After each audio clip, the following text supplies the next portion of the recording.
গতকাল আমাদের স্বাস্থ্য মন্ত্রণালয়ের এডিজি আপনারা জানেন উনি 90 দিনের কাউন্টডাউন দিয়েছেন।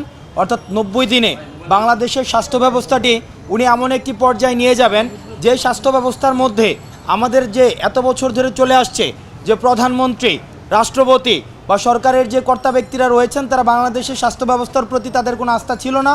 অর্থাৎ তারা এমন একটি স্বাস্থ্য ব্যবস্থা জনগণের জন্য প্রডিউস করতেন যে স্বাস্থ্য ব্যবস্থার সুবিধা তারা নিজেরাই নিতেন না, তাদের ফ্যামিলিকে নিয়ে তারা সিঙ্গাপুরে চিকিৎসা নিতে যেতেন। সেই জায়গায় আমাদের এডিসি আমাদের 90 দিনের কাউন্টডাউন দিয়েছেন। 90 দিনের মধ্যে উনি এমন একটি স্বাস্থ্য ব্যবস্থা আমাদেরকে দিতে চান যে স্বাস্থ্য ব্যবস্থার মধ্যে একজন রিক্সা চালক, একজন একজন পেশাজীবী, শ্রমজীবী এবং রাষ্ট্রপতি একই ধরনের স্বাস্থ্যসেবার মধ্যে চিকিৎসা নেবে। এবং সেই স্বাস্থ্যসেবাটির গতকাল একদিন চলে গিয়েছেন, অর্থাৎ আজকে আমরা 89 দিনে রয়েছে। ব্যক্তিগতভাবে মুগ্ধা মেডিকেলে গিয়েছি, ঢাকা মেডিকেলে গিয়েছি, নিউরো সায়েন্সে গিয়েছি।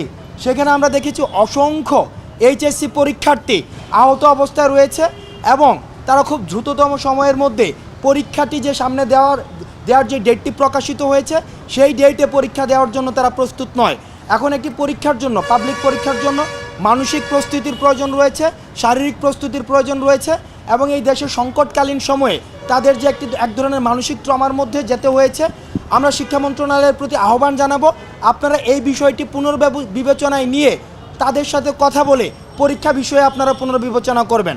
অর্থাৎ পরীক্ষাটি যেই ডেটে দেওয়া হয়েছে সেই ডেটটিকে অবশ্যই আপনারা পুনর্বিবেচনা অবশ্যই করবেন।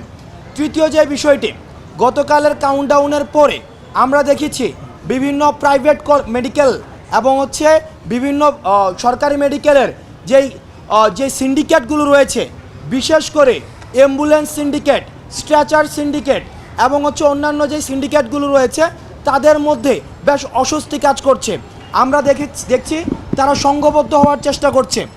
আমরা আপনাদেরকে স্পষ্ট করে সচেতন করে দিতে চাই, ছাত্র নাগরিক যেখানে ঐক্যবদ্ধ হয়, আপনাদের কোনো সিন্ডিকেট বা মাফিয়াতন্ত্র যেখানে স্বৈরাচার শেখ হাসিনা যেখানে দাঁড়াতে পারেনি, আপনারা এইটা দুঃস্বপ্নেও ভাববেন না যে আপনারা সিন্ডিকেট করে, মাফিয়াতন্ত্র করে আপনারা স্বাস্থ্য ব্যবস্থাকে আবার পূর্বের অবস্থানে ফিরিয়ে নেবেন।